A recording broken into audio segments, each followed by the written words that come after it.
Hello friends, welcome back. Today we'll talk about buyer guide. After my last couple of videos, there were few questions about this buyer guide, and there was actually some confusion between buyer guide and user guide. So I thought we will do a short video describing about the need of a buyer guide and basically the elements that good buyer guide should contain before actually move on to the other topics. Okay, so let's start with this topic.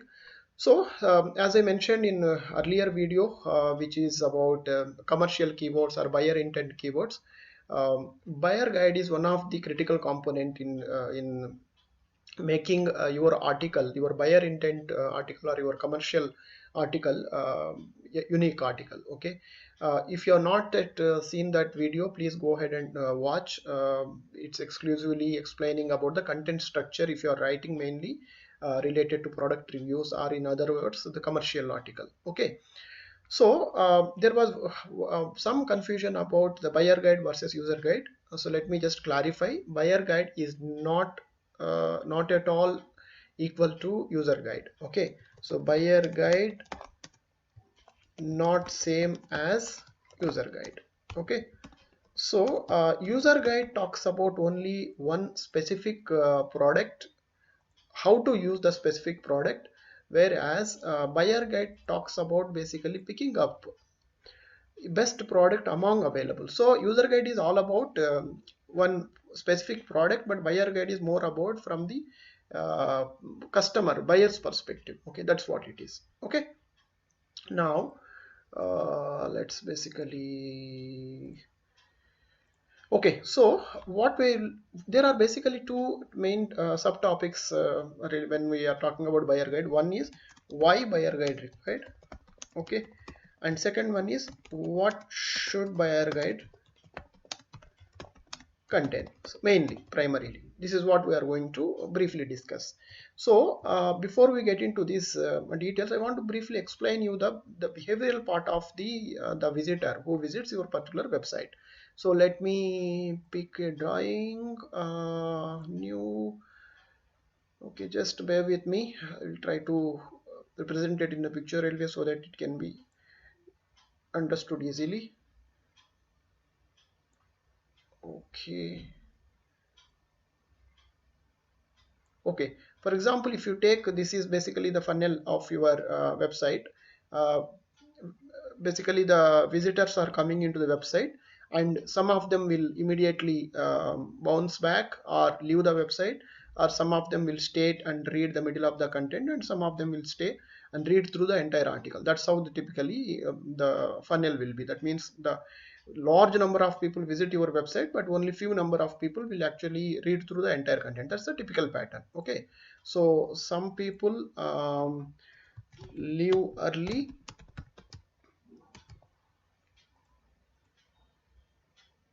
Okay, and few people read till middle or whatever. Okay, read through some part. Okay, and few people read till end. Okay, so this is typical behavior of the customers who visit any of the website. uh, so if you see, what is important here is the first part of the people who leave early. There must have been 100 reasons for them. They wouldn't have liked the content, or they thought something else, but they found something else, and or else basically titles and content is different, whatever it is, they already left. Okay, so there is no way that you can actually influence them, at least in this instance. Later you may want to work on the other aspects to keep those people also longer on the website. That's a different topic. Okay, now second Second section of the people are basically they read through the middle part of the content. What it means is, what typically your article structure content is, initially you introduce and then you talk about the product reviews and all that. Finally you come to the buyer guide, right? So these people already would have searched through or already got some clarity about what they want, what they are looking at. So when they look at the product description and specification and all that, they are in a better position, basically make a decision or decide which is the suitable product for them. So for them, basically they'll go through all these details and they pick the best one and then go ahead and purchase it. They are basically in this particular cycle, they are the best customers or the fastest conversions for you. Now the third set of people here, they have gone through all your details, all the product descriptions, but still not able to make a decision, okay, because of whatever may be the reasons. This is where you want to influence them to make a decision and go for a buy of the one of the products that you already reviewed. That's where the buyer guide comes into the play. Okay, so if you just leave it to them, then they are still undecided and they will leave the website and they go and look for basically some other website and they look for some other guidance. So instead of leaving them, so what we are trying to do is we will assist them through buyer guide to basically fill that gap to make a decision. Okay, what it means, we'll take an example and then things will be much more clear. For example, let's look at what is the one of the product that we have been discussing is maybe organic shampoo or organic hair dye. Let's go with that. Okay, now for example, you are right, you wrote an article on this and you explained, you reviewed about 5 organic hair dye products. Customer read through all of them and then still not decided which product the customer want to buy. Okay, now let's look at, let me take a table here. Okay, now so what could be the reasons? That's what you need to think through. So I always suggest people, when you are writing an article, more than this SEO and all those things, think yourself as the customer or the visitor to the specific website. Keep your website, your article as the aside, as a article published by somebody else, and you as a visitor visiting that article. Why you visit that article or why you read that article? To get some answer, right? To get that information. Here in this case, you want to find out a best organic hair dye product. Okay, that's why you are visiting that particular website. So what kind of questions will be there in your mind? That's what it is. So this particular the most of the times, this third segment of people who are undecided, so the situation of them would be, they have certain requirements, they already know, they also read through the specifications of the product, but they are not able to do a connect between them. There is some gap. Okay, let's take an example. For example, let's take, this is the product 1, this is product 2, and product 3, and product 4. Okay, this is what you reviewed. Okay, now for example, I want to somebody want to purchase a hair dye. So questions would be, first of all, which color is the best? Okay, so if you look at all the product specifications, they would have mentioned, okay, this particular product is available in this color, this product is available in these shades and all those things. But for this particular person, what is best? So individual need to decide that. So if you see, read till middle, right, these people must have been having some clarity that what color they want to select.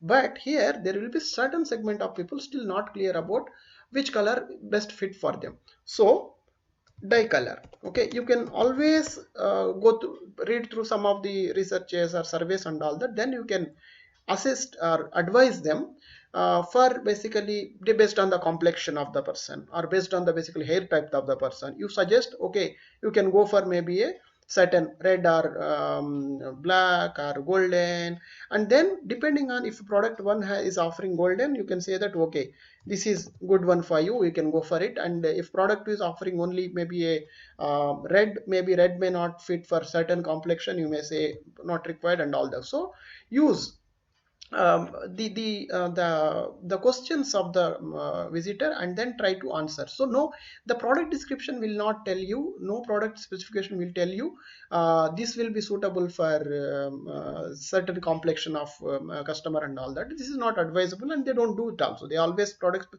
specification always sells that that's the best for most of the people. But here, based on basically the past user reviews and the feedback, the forum feedback that you get and all that, all this analysis you will have to do before actually you compile a buyer guide, and then advise them. If some people are not able to make a decision which color best suits for them, advise them, okay, these are all the, depending on your complexion. If complexion A, this is the word. Complexion B, these are the best two colors. For complexion C, these are the best colors. And then hair type, if your hair type is so and so, this is the best color. Okay, basically people may have a black hair color, people may have a brownish, or people may have a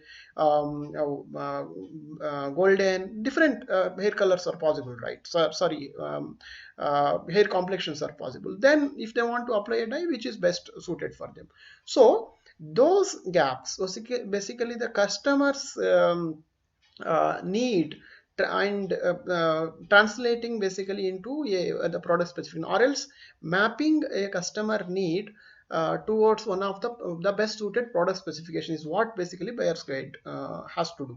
Number two, for example, if you take another example, hair type. Okay, people may have a short hair or long hair or medium hair, then which dye may work? Okay, which dye may work for them, product 2 or product 3, suggest them, okay, product 3 and product 2 is best for you. If your hair type is long, if your hair type is short, go for a product 4, something like that. Then it will help customers, okay, my hair type is medium, so for me product 2 may be the best, or product 4 may be the best. That in that way they will be able to narrow down to certain products. Another example you can take is maybe curly or straight hair. Okay, if lot of people get confused here, they don't know, they may have a what kind of hair dye would work for them, if they have a curly hair or straight hair and all those things, right? So then you can very well suggest, okay, if you have a curly hair, go for this, if you have a straight hair, go for this. And again, people may be living in hot environments, hot weather or cold weather, you never know where they are living. So depending on the weather, you suggest them. For hot weather, product 4 is best because it has so many so ingredients. Okay, for cold weather, product 1 is better because that has so many so ingredients. So specification will tell about only what ingredients it has, but then depending on the experience of the other users, you can always relate. Depending on the weather, you can actually pick these things. Other thing is basically you can also say where how much the person is exposed towards the pollution, or the outgoing more outgoing people, or basically they stay in in house, whatever may be. So depending on the pollution, okay, pollution exposure, depending on that, which product would actually last long and give better results. So these are all the different questions that customers may have in their mind, but they are not able to exactly map their requirements to the specifications given in the product description. This is where the set of people read through all these, but still they are not sure about which product to pick up. So that's where your buyer guide would come into the picture. So you may not be able to cover all 100% of questions that are there in the minds of 100% of people, but do your best. If you do a proper thorough analysis of all basically user reviews, comments, and then the company websites and some of the feedback you get, and even the product descriptions in detail and all those things, you will be able to address the most of the questions that average user gets when before purchasing this particular any of these products. So once you do this kind of a matrix mapping and then beautifully describe them in words and advise them, and basically become a more like an assistant to the person who is not able to make a decision. So depending on basically their hair color or their hair type, they will keep on filtering out certain products, and finally they will be left either one or fewer products. Then it will be easy for them to make a decision. Okay, and then price could be another factor. If you are looking for the low price or medium price or higher price, go for this kind of thing. Okay, so that's where one is why buyer guide, we already discussed, is basically to help the customer who is yet not decided on which product to purchase. And then what should buyer guide contain? This is what the buyer guide should contain. So basically the necessary information to answer to the user's questions, or to fill the gap between the user's requirements and the product specifications. Okay. And one other aspect that buyer guide also can provide is some kind of a assurance. Of course, for example, already customer decided to purchase maybe one of two or three products, then you can always say that, okay, if you are looking for more like a certification of certain body or organization, go for this, especially on the health or related products or food related products, right? It's always advisable to purchase certain products which are being approved by certain organizations and all that. These are all the typical certifications, and certain processes are there, so safety measures and all those things. So if you can actually very well also bring in those elements and give that kind of a confidence and basically assurance to the customer to go ahead and safely purchase those products.